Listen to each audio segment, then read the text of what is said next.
So what I've found is that all basil is not created equal. Being a chef and having created pesto probably thousands of times, I've run into some issues with different types of basil.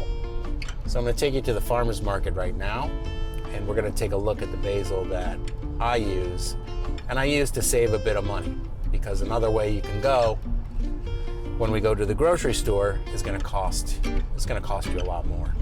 There's something about pesto with the combination of flavors. It just makes it so unique. There's nothing else that really tastes like it.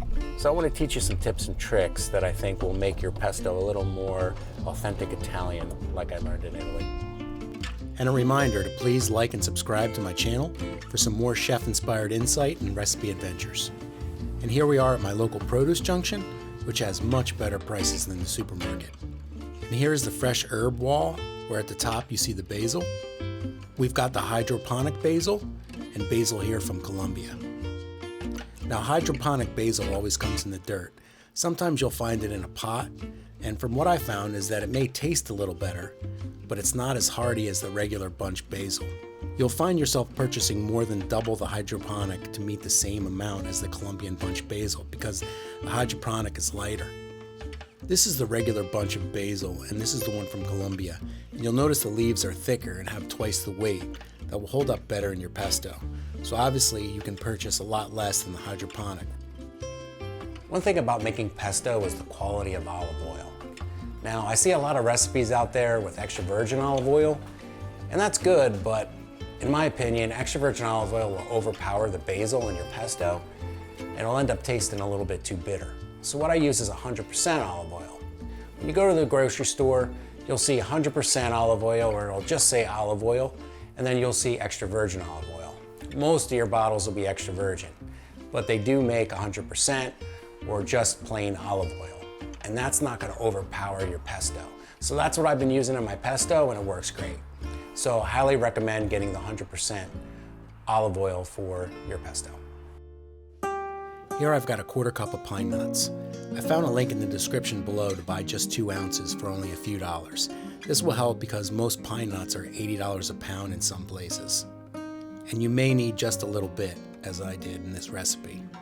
I'm only going to toast my pine nuts for about 4 minutes at 350. They go from toasted to burnt in like 2 minutes, so you got to really watch them. Now I'm going to grate 2 cups of Pecorino Romano cheese and set it aside until I'm ready to blend in my pesto. I have 2 bunches of basil that I'm going to pick off the leaves until I have 3 very packed cups. I have all my ingredients out. I'm going to start to put everything into my blender. It doesn't matter which order you're doing, it's all going to get blended up anyway. Starting with the basil and then the 5 garlic cloves. Using fresh whole garlic cloves is really important too. Don't use that chopped garlic and oil that they sell in the supermarket. It has terrible flavor, it doesn't work, it'll ruin your pesto. So the best thing you can do is buy the garlic bulb, peel a few cloves off, and put it in your pesto just like I do. I have a 1/4 cup of toasted pine nuts, 2 cups of Pecorino Romano grated cheese, 1 teaspoon of salt, and 2 cups of 100% olive oil. One more thing about the olive oil that I want to mention is the consistency. If you add more oil than my recipe, it's going to make your pesto thinner. If you add less oil, it's going to make your pesto a little bit thicker.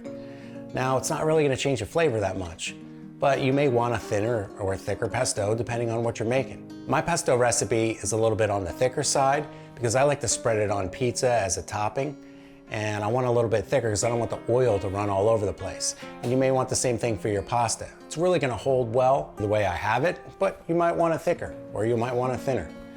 So you can adjust the oil as needed. Now I'm going to blend this up for about 30 seconds until it gets to be nice and smooth. My consistency is pretty thick due to the amount of basil to oil ratio I have.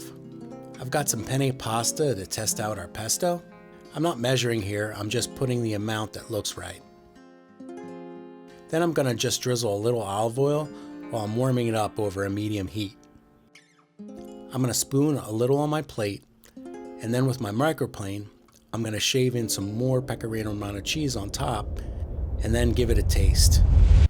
Wow, that tastes a lot different than your supermarket pesto. Alright, so please like and subscribe to my channel for more inside chef cooking knowledge, and I'll see you next time.